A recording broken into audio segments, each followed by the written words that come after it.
Mia, she'll be 3 August 22nd. So she is very bright though for a 3-year-old. So she knows that mommy's not here and she's in heaven with God, and her and RJ had another job to do, to watch over us, constantly, whether or not she knows that heaven is, a place where she's never going to come back. We have been gathering segments, all the newspaper articles, anything, videos from anything that we've talked about, and putting it together so that when the time comes that she will understand, we can explain it to her and she can have the biggest role in this to show everyone, the easiest way to be distracted can ruin someone. This little girl has to grow up without her mother now because of this kind of accident, and if that's not a lesson for all of us, I don't know what is. I can tell you I have 4-year-old grandsons,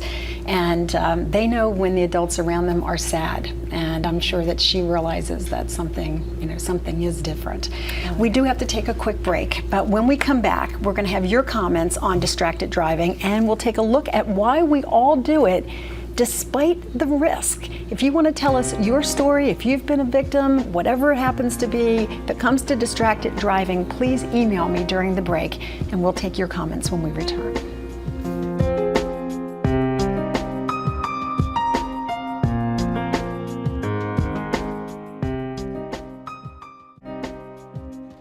We are dedicating this show to Toni Bolus, a victim of a horrific car accident caused allegedly by a distracted driver.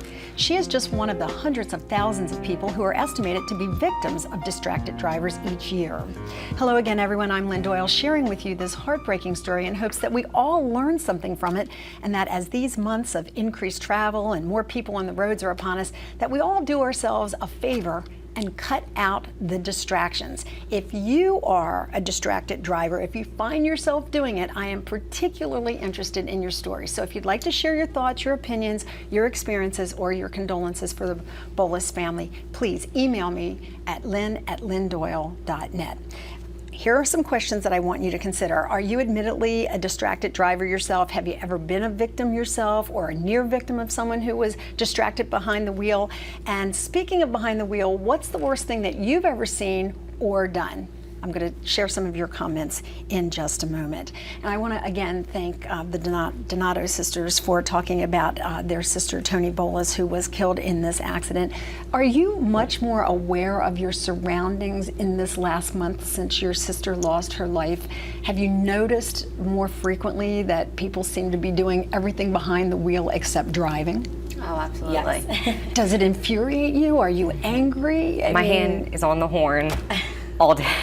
I was very tempted yesterday as we were driving to get out of the car at a red light because there was a driver behind us.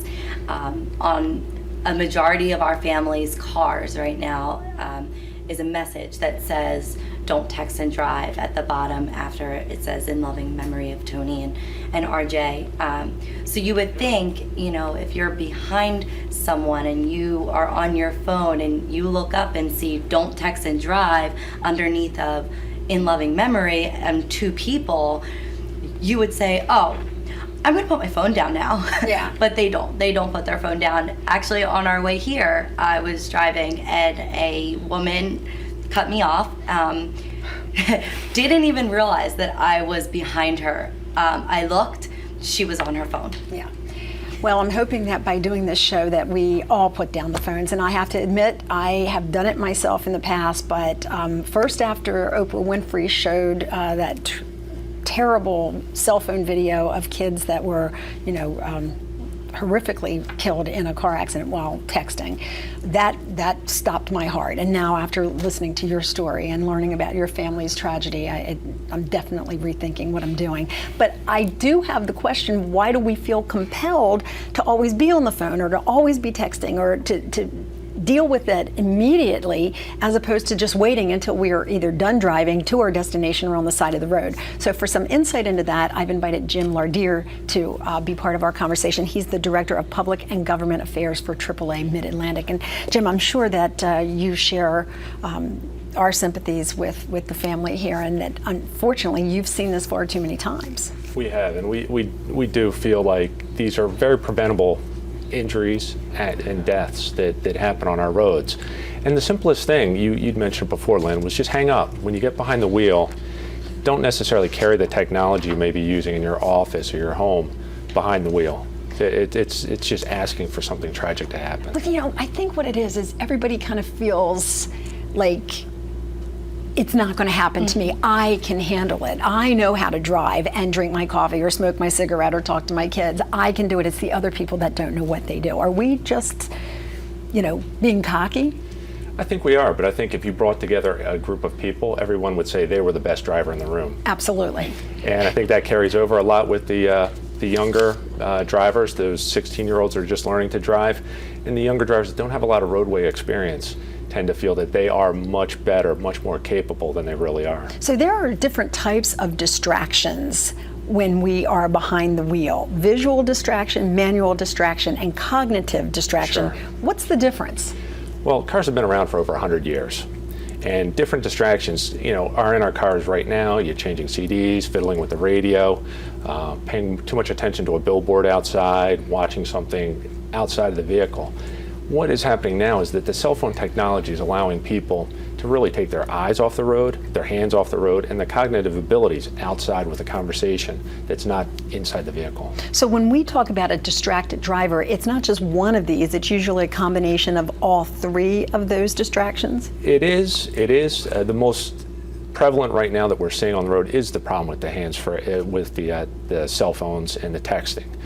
Because it combines all three of those things into one, and it takes maybe 4 to 6 seconds to send a text message or to read a text message, whereas you might lose distraction for only a couple seconds if you're changing the radio station, for example. I was going to say, we all grew up with, billboards on the side of the road. The thing that I find distracting now on the billboards is the ones that visually change. Yes. It's one thing when it sits there and it's stagnant, but when it's moving, you feel compelled to look at it and see, well, what is it? Why is it changing? What's happening? What am I missing? So do we need, as a society, to be making some changes? Laws are already in effect, but we're still doing it. Yeah, I think in any situation, technology always outstrips our ability to handle it and manage it.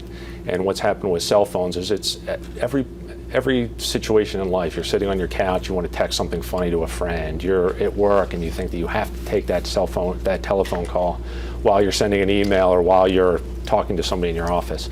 We have allowed technology to really rule how we interact with the world around us, and I think that's a behavioral thing that has to change. Well, I don't want to dwell on the younger generation, but I do want to ask you all, because you are all of a certain generation, you grew up with cell phones. Cell phones came to be in my lifetime.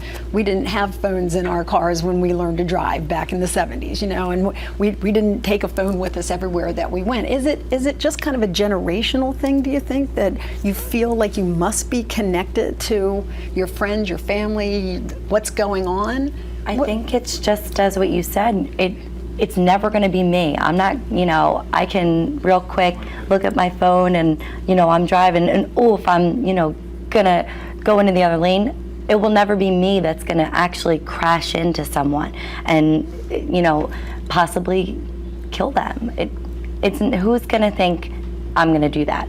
It's going to be me. But in terms of your generation, do you find that more people your age have just grown up and they just learned to drive doing it? It seems to me that a lot of the people that I see, unfortunately, are younger people. Yeah, could be, but I think it's everywhere. The younger people might not be able to afford the cars that have the built-in Bluetooth and the built-in GPSs, but there are plenty of adult distracted drivers as well. That's Technology is, I think everybody has a cell so phone. accustomed to using their cell phone that it's become more of just anybody. Right, and it's funny because even, I was going to say, long before there were cell phones, there were always kids in the back seat, and kids could be the biggest distraction for any of us, but you just have to learn to do what at hand, the task at hand, and that is driving. So we have gotten a lot of comments from the questions that we've posted on Facebook, so we're going to share those with you in just a minute, and we're going to tell you what you can do to help